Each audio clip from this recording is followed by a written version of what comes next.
வணக்கம் நண்பர்களே, நான் உங்கள் ஆர்ஜே அகிலா. இன்று நாம் பார்க்க போகும் கதை துரோகத்தில் புதிதாய் பிறந்தேனடா. இந்த அழகான கதையை எழுதியவர் உமாமதி அவர்கள்.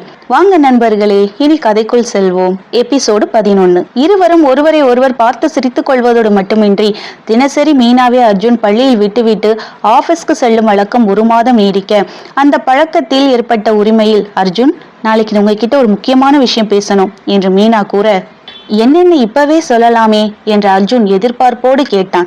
ஏதோ காலேஜ் படிக்கும் டீனேஜ் பையன் போல் அவன் மனம் துள்ளி குதித்தது. அதை நாளைக்கு சொல்லுறேன், உங்களுக்கு பிரச்சனை இல்லைன்னா நம்ம போன் நம்பரை ஷேர் பண்ணிக்கலாமா என்று மீனா தயக்கமாக கேட்க, அதுக்கு ஏன் இவ்வளோ தயங்குறீங்க மீனா, கொடுன்னு சொன்னா கொடுக்க போறேன் என்று அர்ஜுன் அவன் நம்பரை அவள் போனில் பதிவு செய்ய இருவரது நம்பரும் பரிமாறிக்கொள்ளப்பட்டது. மறுநாள் காலை அர்ஜுன் ஆரவாரமாக கிளம்பி புத்துணர்வோடு வர மீனாவும் அவனுக்கு முன்பாக பஸ் ஸ்டாண்டில் காத்திருந்தவள், ஹாய் அர்ஜுன் என்று புன்னகைக்க, ரொம்ப நேரம் வெயிட் பண்றீங்களா மீனா என்று கேட்க, இல்ல அர்ஜுன், ஜஸ்ட் நவ், ஒரு 10 நிமிஷம்தான் ஆச்சு, கிளம்பலாமா என்று மீனா கேட்க, நேத்தே ஏதோ என்கிட்ட பேசணும்னு சொன்னீங்களே, அது என்ன என்று அர்ஜுன் ஆர்வமாக கேட்க, சொல்றேன் அர்ஜுன், அதை இங்க வச்சு பேச முடியாது, கொஞ்சம் தனியா போய் பேசலாமே என்று மீனா பதட்டமாகவும் சிறு தடுமாற்றத்தோடும் கேட்க, அவளது தவிப்பை உள்ளுக்குள் ரசித்தபடி, சரி மீனா, வா கிளம்பலாம் என்றவன் வண்டியை ஸ்டார்ட் செய்ய அவன் தோளில் கை போட்டு வண்டியில் அமர்ந்தாள் மீனா. அவள் முகத்தை கண்ணாடியில் பார்த்தபடியே வண்டியை ஓட்டியவன், எங்க போகணும் என்று கேட்க, எங்க வேணா கூட்டிட்டு போங்க, ஒரு 10 நிமிஷம் போதும் என்று மீனா கலவரமான முகத்தோடு கூறி முடிக்க, சரி மீனா, இங்க ஒரு காஃபி ஷாப் இருக்கு, அங்க போலாமா என்று அர்ஜுன் கூற, ஓகே என்று மீனா தலையசைக்க, அடுத்த 10 நிமிடத்தில் இருவரும் எதிரெதிர் நாற்காலில் அமர்ந்தனர்.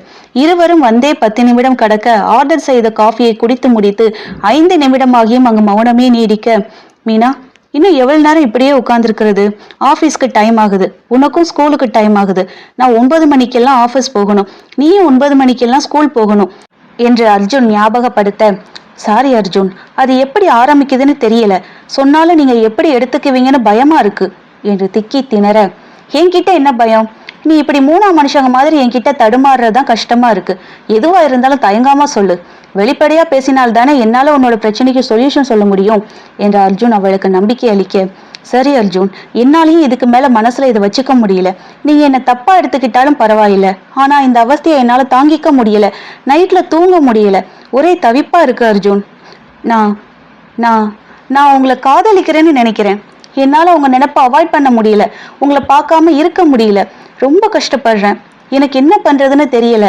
நீங்க இதுக்கு பதில் சொல்லணும் கூட அவசியம் இல்லை, எனக்கு இது தப்புன்னு நல்லாவே தெரியும், ஆனா என் மனசுக்குள்ள வந்த உணர்வுக்கு என்னால சரியான பதில கொடுக்க முடியல என்றவள் அவன் முகத்தை கூட பார்க்காமல் விறுவிறுவென்று தன் ஹேண்ட்பேக் எடுத்துக்கொண்டு கிளம்பி விட்டாள்.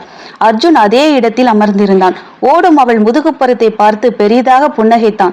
அடி லூசு, நீ இப்பதான் என்ன லவ் பண்ற, நான் நீ படிக்கிற காலத்திலே சைட் அடிச்சேன்டி, உன்கிட்ட சொல்லதான் முடியல, அதுக்கப்புறம் நீயும் ஊரை விட்டு காலி பண்ணிட்டு போயிட்ட, நானும் அதுக்கப்புறம் உன்னை மறந்தே போயிட்டேன், இத்தனை வருஷம் கழிச்சு வந்து உன்னோட லவ்வ சொல்லுற, பரவாயில்லடி, லேட் ஆனாலும் என்னோட காதல் ஜெயிச்சிடுச்சு என்றவனுக்கு மனதில் இருந்த வெற்றிடம் நிறைந்தது போல் இருந்தது. லவ்வ சொன்னவ என் பதில கூட கேட்காம ஓடி போயிட்ட, அவ்வளோ பயமாடி என் மேல, கிறுக்கு பொண்ணுடி நீ என்று முணுமுணுத்து கொண்டவன் அங்கிருந்து ஆபீஸ்க்கு கிளம்பி சென்றான். தன் வேலையை முடித்து கொண்டு அவள் வேலையை விட்டு வரும் நேரம் ஸ்கூல் வாசலில் நின்றான் அர்ஜுன். மீனா ஸ்கூலை விட்டு வெளியே வந்தவள் அர்ஜுனை கண்டு திடுக்கிட்டு நின்றவள் அவன் நின்ற தோரணை கண்டே மெய் மறந்தாள். பைக்கை சாய்வாக நிறுத்தியவன் வண்டியில் சாய்ந்து கால்களை பின்னியபடி நின்றவன் கைகளை கட்டி கொண்டு அவளையே பார்த்து கொண்டிருந்தான். அவள் அப்படியே ஃப்ரீஸாகி நிற்பதை கண்ட அர்ஜுன் அவள் அருகில் சென்று முகத்திற்கு நேராக சொடக்கிட்டு, இப்படியே நிக்க போறியா மீனா, உன்கிட்ட பேசணும், இங்க ஸ்கூல் பசங்கள்லாம் இருக்காங்க, வா போகலாம் என்று அவள் கைப்பிடித்து இழுத்து வர அவன் இழுவைக்கு வந்தவள் அவன் வண்டியை ஸ்டார்ட் செய்ததும் வண்டியில் தானாக ஏறி அமர்ந்தாள். மாலை நேரத்தில் இருட்டும் தருவாயில் ஒரு வெட்ட வெளியில் ஒத்தையடி பாதையில் யாரும் இல்லா இடத்தில் வண்டியை நிறுத்தினான் அர்ஜுன். இறங்கு மீனா, நீ என்கிட்ட இப்படி வந்து பேசுவன்னு நான் எதிர்பார்க்கல என்று அர்ஜுன் கூற அவள் கண்களில் கண்ணீர் பெருக்கெடுக்க, சாரி அர்ஜுன், தப்புதான், உங்களுக்கு கல்யாணம் ஆயிடுச்சுன்னு தெரிஞ்சோ நான் உங்களுக்கு ப்ரொப்போஸ் பண்ணியிருக்க கூடாது, மன்னிச்சிடுங்க என்று மீரா கண்ணீர் வடிக்க, நான் இன்னும் பேசி முடிக்கல மீனா என்ற அர்ஜுன் அவள் பேச்சை தடுத்து நிறுத்தினான்.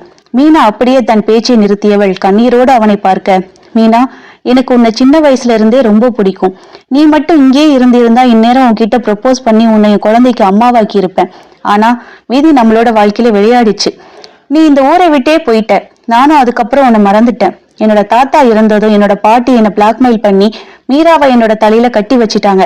அதிலிருந்து என் வாழ்க்கை திசை மாறிடுச்சு மீனா என்று அர்ஜுன் கூற, நிஜமா தான் சொல்றீங்களா அர்ஜுன்?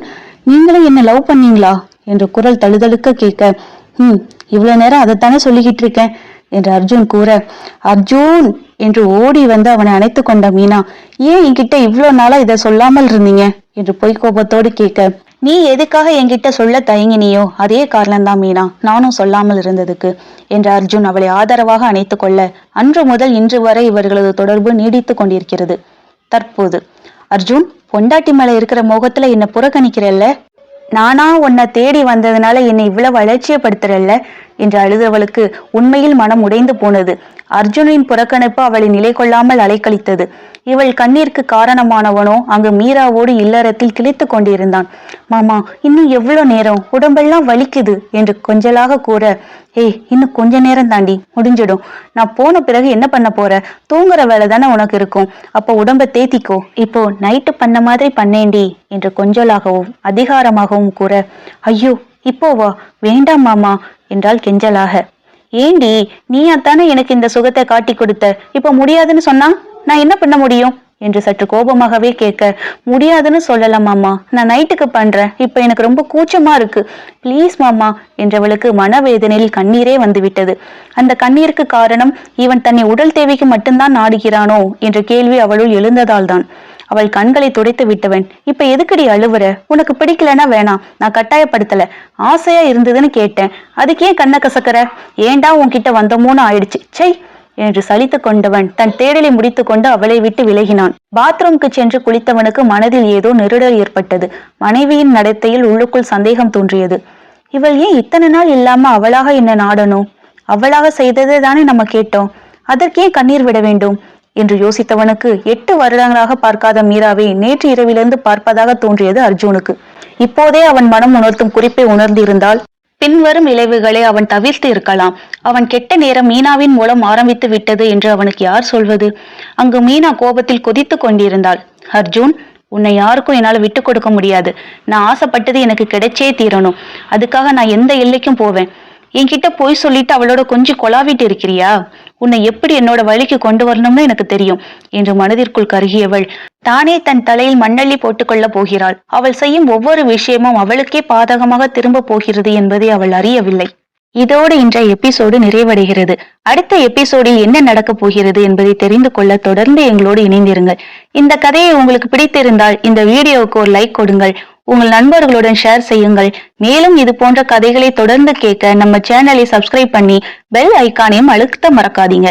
இந்த கதையின் முந்தைய எபிசோடுகளை பார்க்க டிஸ்கிரிப்ஷனில் இருக்கும் லிங்கை பயன்படுத்துங்கள். மீண்டும் அடுத்த எபிசோடில் சந்திப்போம். நன்றி.